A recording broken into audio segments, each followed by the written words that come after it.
ఆ పిల్ల చెవిలో మంత్రోపదేశం చేసినట్టు తాతగారండి వెన్న రాసిన రొట్టికే ఏమంటారండి దాన్ని నాన్ నాన్ అంటే లేనిది, నిన్ను లేకుండా చేసేయగలిగినది, కాబట్టి దాని పేరు నాన్.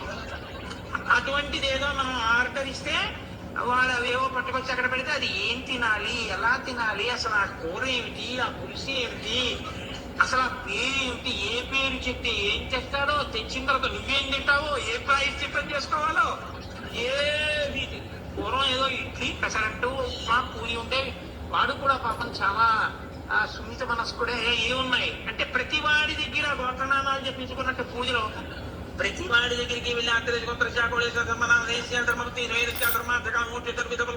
సిద్ధార్థం అని ఆయన పాపం ప్రతి టేబుల్ దగ్గరికి వచ్చి ఏదో ఇడ్లీ వడ పూరి సాంబార్ ఆయన చదివేవాడు.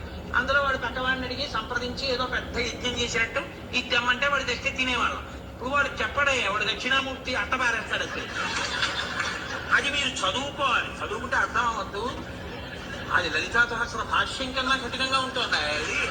అది ఎవరికి తెలుస్తుంది? అది రోజు వెళ్ళేవాడిని ఎవరినో వాడిని తీసుకుని వెళ్ళాలి, వాడిని అడగాలయా ఇదేమిటి. మీరు కానీ ఒకవేళ అక్కడ పరిశేచనం చేయడం, చెప్పులు ఇప్పడం ఇలాంటివి చేశారనుకోండి, మీరు మళ్ళీ వెర్రేడి కింద చూస్తారు అక్కడ అందరూ.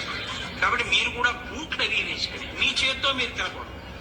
ఏదో పులి పంజాలంటివి కొన్ని ఉంటాయి, దాంతో ఇలా పట్టుకుని ఇంకో దాన్ని పొడిచి పీకి మీరు తింటే మీరు చాలా సంస్కృతి ఉంది.